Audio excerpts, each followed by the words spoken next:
কি কি পড়োস না?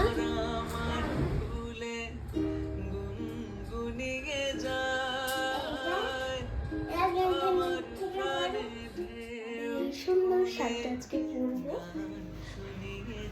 এরকম করে রেখেছিলাম, জাস্ট পরে নিলাম। শাড়িটা অনেক বড় তো, তার জন্য অনেকগুলো কুচি হচ্ছে।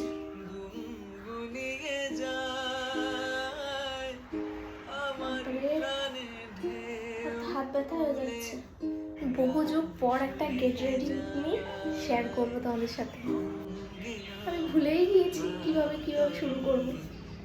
যাই হোক, ভিডিওটা হয়তো একটু অগোছালো হবে, মানিয়ে নিও একটু বড় হয়ে যাচ্ছে। যা সানস্ক্রিন,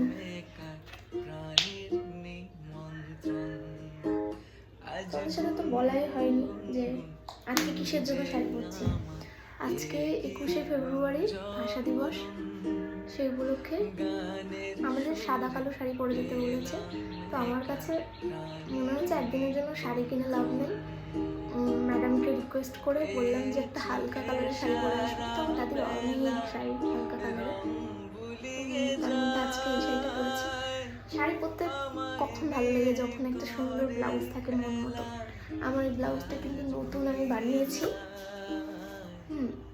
খুব সুন্দর দিদি বানিয়ে দিয়েছে, একদম যেমন চেয়েছি তেমন। বাপরে মুখটা পুরো ভূত হয়ে গেছে, একবারে ঠিক হয়ে যাবে। শাড়িটা খুলে আবার ঠিকঠাক করছি, আঁচল অনেকটা বড় হয়ে গেছিল। আমার দাদির এই শাড়িটা বাংলাদেশের শাড়ি, বেশ ভালোই লাগছে। এখানে আমার সেকেন্ড টাইম বাংলাদেশের শাড়ি, তাদেরই শাড়ি পরেছি। বাংলাদেশে কেউ দেখলে অবশ্যই কমেন্টে জানিও বাংলাদেশের শাড়ি পরে আমাকে কেমন লাগছে। মাস্কারা করে নিচ্ছি। আমি যেহেতু চুলটাকে একটু উঁচু করে পনিটেল টাইপের বাঁধবো, তো টপ টাইপের কিছু পরলে ভালো লাগবে কানে। কী যে পরি বুঝতে পারছি না। এই ইয়াররিংসটা ভালো লাগে শাড়ির সাথে, কিন্তু ওটা অনেকবার পরেছি, আর করতে চাইছি না। কিছু করতে ভালো লাগে না, হাতটা কেমন ফাঁকা ফাঁকা লাগছে। শেষ পর্যন্ত এই কানের দুলটাই পরেছি।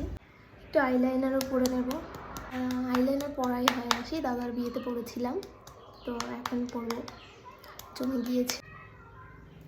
বাপরে, এটা আয়না না দেখে পারবোই না। আইলাইনার পরে নিয়েছি। চুল খোলা রাখলেই বেশি সুন্দর হতো, কিন্তু স্কুলে যাবো, চুল খুলে রাখা যাবে না। আমার একই রকম হেয়ারস্টাইল, পনিটেল। আমার মনে হচ্ছে এই কানে দুলটা বেশি সুন্দর লাগছে। এটা খুলে এটা করে বেশি আর কি ফুটছে।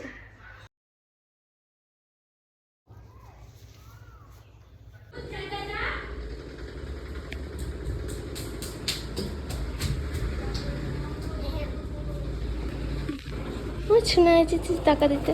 Thank you, thank you.